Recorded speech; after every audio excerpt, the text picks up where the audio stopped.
I'm Elliot Knackwalter, and I guess I started all of this. It is BLD Designs, which goes back to Bush's last day, which is where it all began.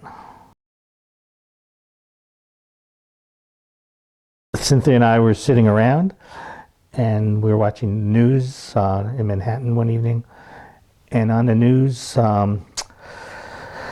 they announced that Bush was not going to sign any of the renewals on Bill Clinton's environmental policies. They were going to go out. And we looked at each other and we said to each other, when is this all going to end? When is he going to be gone? And a light bulb went off, because there was going to be a finite end to it, and it was going to be the last day of his presidency, which, as it turned out, was 1/20/09 at 12 in the afternoon. And so got out the pen, did a little sketching, sketched out a little button, 1/20/09, and said, wow, wouldn't people like to get around that? Went and had some buttons made and some stickers made, and basically just starting giving them out to people that were on board with the same idea.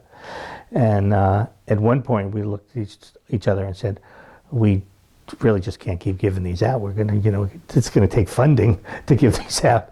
So we decided to make some up and try and sell them. And lo and behold, people were happy to buy them.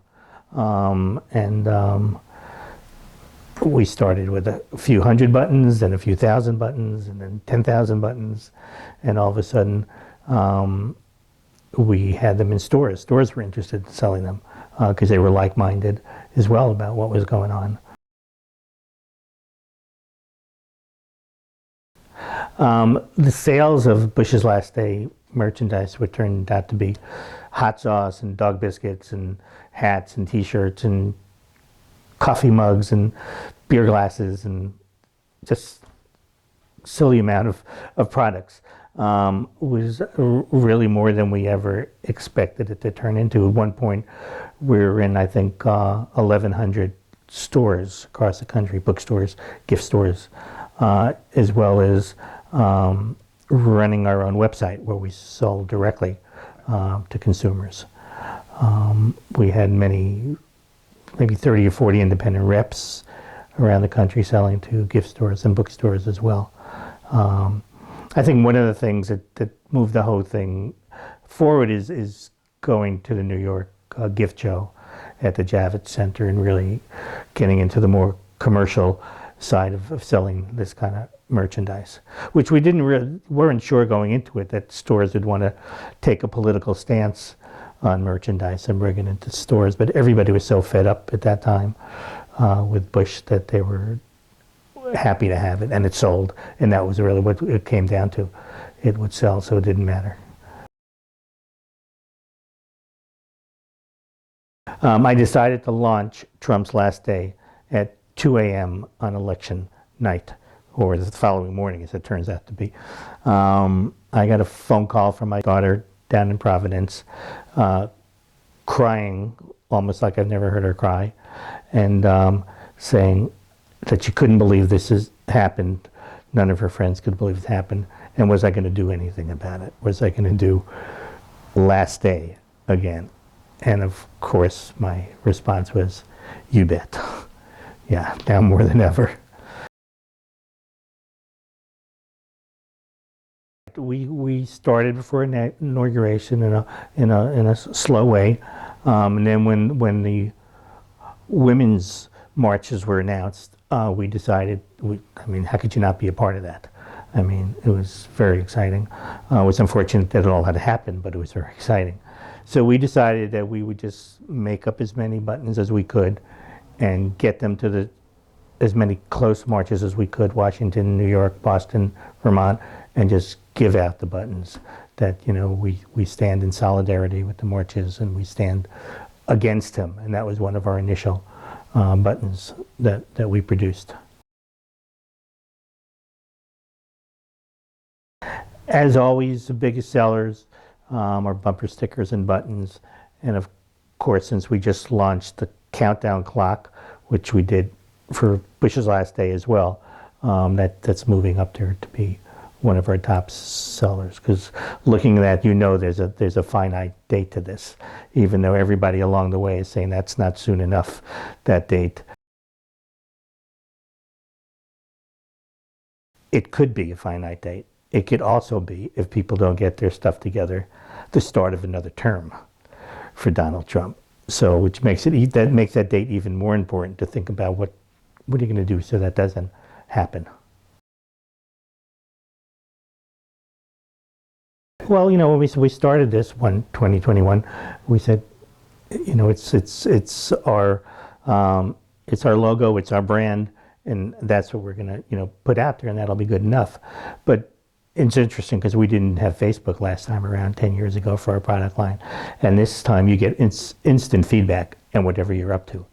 And one of the most common comments when somebody comes to that website and sees the 12021 is, that is just not soon enough. I cannot wait that long. So hence, as we're updating our product line and stuff like that, not soon enough is right there with us.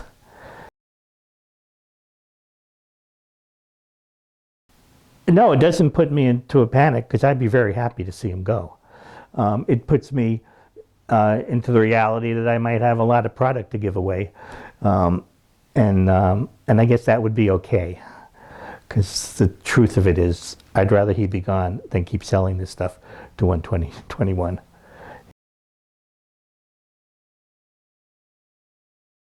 I'm not thinking that that's even possible, but neither were any of us thinking that this is possible. So I guess just have to wait and see. I don't really think so. With 12009, there really wasn't a goal. It was like, let's do this and see how people feel about it. We knew there was a lot of folks out there against Bush, and they weren't into going to marches, and they weren't into writing about it. But just the graphic of the date and being able to just wear something was like their private protest against what was going on. I think things have changed now with social media and everything. There's a lot of different ways to get involved in protest. But it's still, if you want to individually let people know that you're against what's going on, there's nothing more simpler than a little button or a bumper sticker on your car. It doesn't get any more straightforward about it, how you feel about things. How are we keeping up with demand? We've got the same group of people helping us out and producing stuff that we did 10 years ago. We like to remain loyal to everybody that was with us last time around, and it's actually interesting that they all came on board. But it's never really an issue to produce things, and fortunately we can produce most of it in this country, except for the clock. If anybody out there wants to make it in the USA, let us know. Nobody's taken us up on it yet. Well, I go back to 10 years ago, and the Baldwin brothers, they were out there with it, and they were great. Rosie was just great. Joy on The View, she had her oval 12009s on her sweater and said, "This is my new jewelry." I'd love to see her to say once again, well, she might not say this is my new jewelry. She might say, "I can't believe I have to be wearing this again."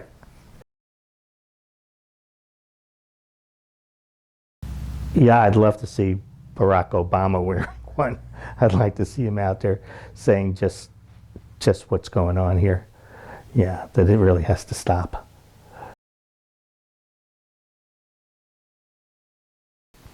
Well, simply you can go to Trump's Last Day, 12021.com, and we'll ship it to you straight here from Southern Vermont. You can get it at independent bookstores and gift stores around the country that are starting to carry the product. We even have a couple of things on Amazon, which we surely didn't 10 years ago. And you can find it through our Facebook page, Trump's Last Day 01/2021. So I remember when I was much younger walking down McDougal Street, and there was a little shop called the Button Store. And in the window of that shop was a little button, and all it had on it was a peace sign. And this is really right before all the protests and everything for the Vietnam War started. But from that little button that was in that shop, a whole movement was started just based on that little design. And it's just interesting what something so simple can do.